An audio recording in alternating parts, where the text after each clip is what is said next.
Le 20 décembre 2018, Tessa, 17 ans, est fauchée sur cette route par un engin de chantier à Saint-Julien-de-Concelles, au nord-est de Nantes, où elle habite. L'adolescente venait de descendre du bus. Sa famille et ses proches, bouleversés, organisent plusieurs marches blanches. Rentrée de l'école et puis elle n'est pas arrivée chez elle. Moi, j'arrive pas trop à comprendre ça. La personne qui conduisait le véhicule aurait pris la fuite. Ses parents démunis lui lancent un premier appel. Si elle nous entend ou nous regarde, qu'elle puisse trouver en fait, voilà, l'énergie et le courage en fait, de venir nous expliquer. L'enquête avance très doucement.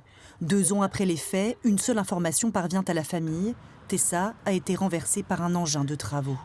Maintenant que je sais la typologie du véhicule, je ne peux pas m'empêcher de me dire que la personne est localement présente. Je me dis, bon sang, il sait ce qui se passe. Il sait, même si s'est pas rendu compte de l'accident, il sait. Ensuite, plus rien. L'enquête piétine.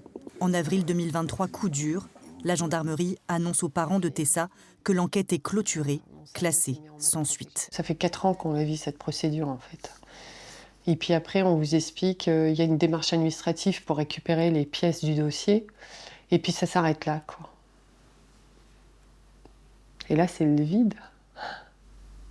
2 mois plus tard, Florence Jouve, la maman de Tessa, passe un appel à témoins dans l'émission d'une chaîne grand public relayée sur les réseaux sociaux. Vous avez fait le choix de fuir. Depuis, vous restez dans le silence, malgré nos différents appels. Désespérée, elle tente tout pour encourager l'auteur des faits à se dénoncer.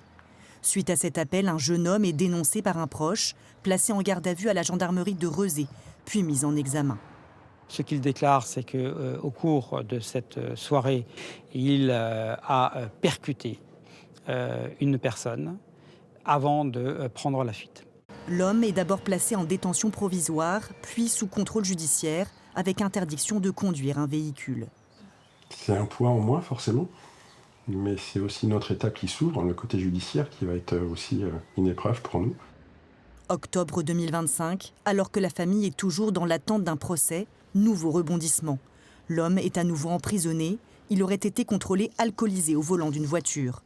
Suite à ces nouveaux faits, tout s'accélère. Plus de 7 ans après l'accident, un procès aura enfin lieu. Un soulagement autant qu'une épreuve pour la famille. Dans l'attente du procès, elle ne souhaite plus communiquer. Florence Jouve a fait parvenir un dernier message aux médias. Elle appelle à l'apaisement. Ce choix de pardonner, il est le prix que je suis prête à payer pour retrouver et préserver ma paix intérieure. Cela ne signifie pas que j'excuse ce qui est fait, car il est impossible d'excuser l'inacceptable. Chacun doit prendre sa responsabilité aujourd'hui. Le mis en cause dans le décès de Tessa sera jugé ce lundi 5 janvier 2026 au tribunal correctionnel de Nantes pour homicide involontaire aggravé du délit de fuite. Contacté, son avocat n'a pas souhaité s'exprimer. L'homme encourt jusqu'à 7 ans d'emprisonnement.